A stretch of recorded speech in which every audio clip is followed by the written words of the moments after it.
Live po tayo ngayon dito sa GMA7, mga ka-Twitter, ka-YouTube at ka-Facebook natin. Tumutok lang kayo. Dahil anniversary, may sorpresa ako sa bawat mukhang panalo. Yeah, that's right. Kaya tumutok na kayo. Ano kaya ang sorpresa ng wawawin? Basta kaya ka sorpresa. Diyan lang ako kayo. But anyway, ngayon po is Monday, May 10. Nagsimula po ang programang wawawin dito sa GMA7. Ito, 5, which is May.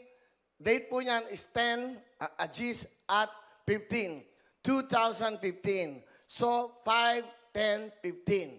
May 10, 2015, and ngayon po ay 2021. We already have 6 years dito po sa ating tunay na tahanan. Iba po ang tibok ng puso dito sa GMA7. Ibang-iba. Kaya ho, isipin nyo, 6 na taon na pala yung nakakalipas na yon.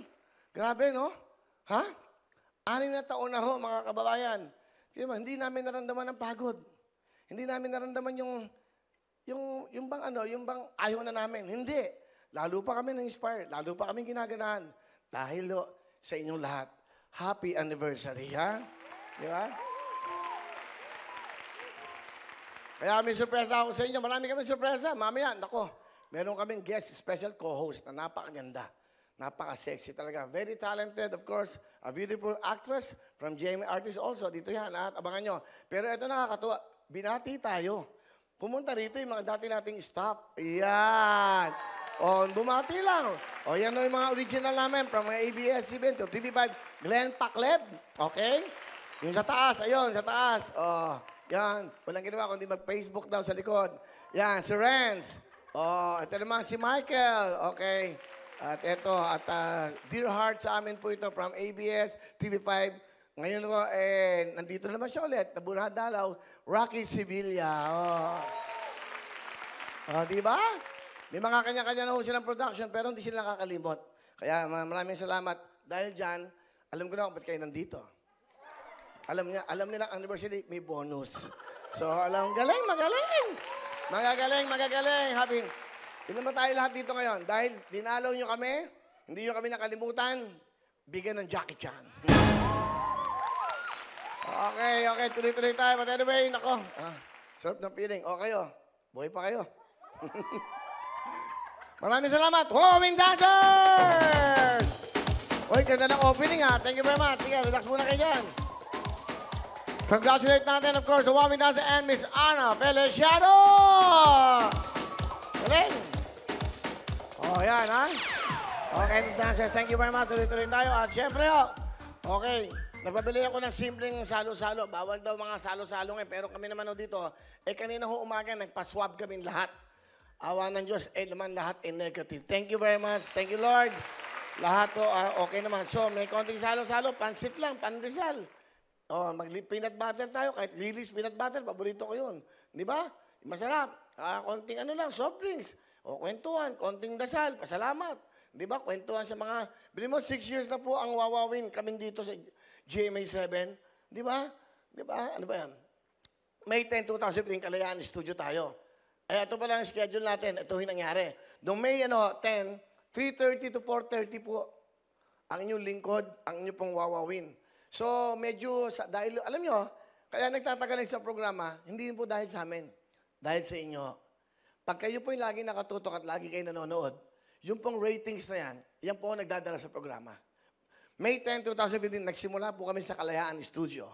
Okay, that's right.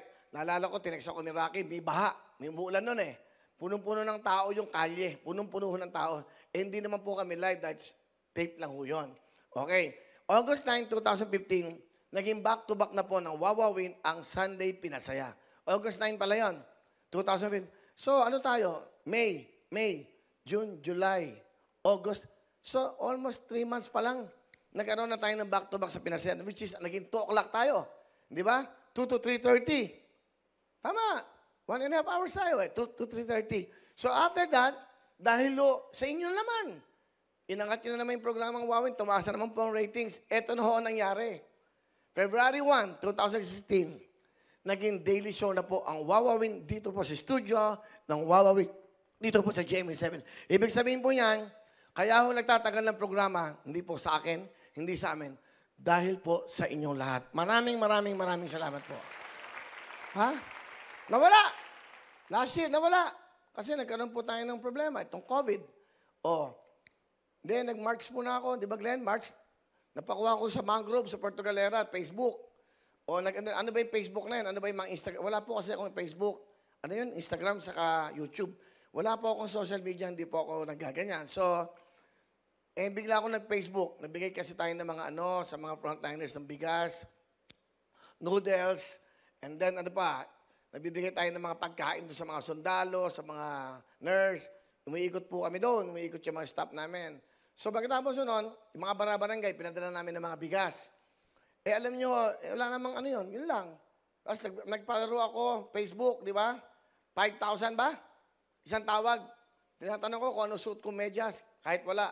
So doon imagine, wala pong 12 hours, 1 million views po yung nangyaring yon. That's right. Totoo yan. That was March 13. Hindi ko nakakalimutan. Tama? Kasi yung when Magellan, tamachating. Hindi, kailan yun? March na ba yun? March 22 pala, sorry. Simula March 22, 2020. Tama ba? Kalimutan ko na. Nandun ako sa Mangrove. Tinawag ko yung mga bakla kong staff. Hoy, mga Bading Garcia. Bikali kayo dito. Kumuha ako ng table. Umupo. Ano ba yan? Ano ba yan mga social media? Tapos, kinabukasan, nagpalaro ulit ako. Another 1 million views na naman. So, wala pa pong 3 araw, more than 2 million views na po agad ng naging record. Kaya hindi ko akalain na gano'n. Yun ang nangyari. Tapos nag-Holy Week. Nahinto tayo Bumalik tayo. Tumawag na po sa akin ng GMA. Pwede ka bang mag-live? Pwede ka na bang Gumawa na po ako ng paraan. Okay. Lockdown tayo noon. So, para alam niyo na istorya. Kasi anniversary naman, pabigyan na ako. Para ito yung tutuktuin, naisip kong tutuktuin. So, tutuktuin noon nangyari, pinabalik po ako ni Sir Joey Abacan, Miss Lizelle Maralag, ng head po ng Sales and Marketing. Thank you, ma'am. Siya po yung nagdi-deal, nakikipag-usap, na babalik ka ba? Okay ba? Alam niyo ang totoo niya, para sabihin ko totoo, tinawagan ko si Senator Bongo. Nakiusap talaga ako sa kanya. Senator, sabi ko, gawa naman yun ng paraan na makauwi po ako. Kahit payagan niyo na ako. Kasi wala naman pong masama. Kasi tutulong ko ang programang Wawawin. At awa ng Diyos, nagpaalam po ako. Pero hindi ko ganun kadali. Dumaan ako sa IATF. Madaling araw, kumukuha kami ng picture sa wall. Para mabigyan kami kasi media naman pinayagan. So, yun ang story niya. So, madaling araw totoo yun. So, ang nangyari, hindi kami pwedeng by land, by sea. So, napasundo kami ng chopper. From Puerto Galera, tuloy kami ng Will Tower. April 12 yun. April 12, Sunday.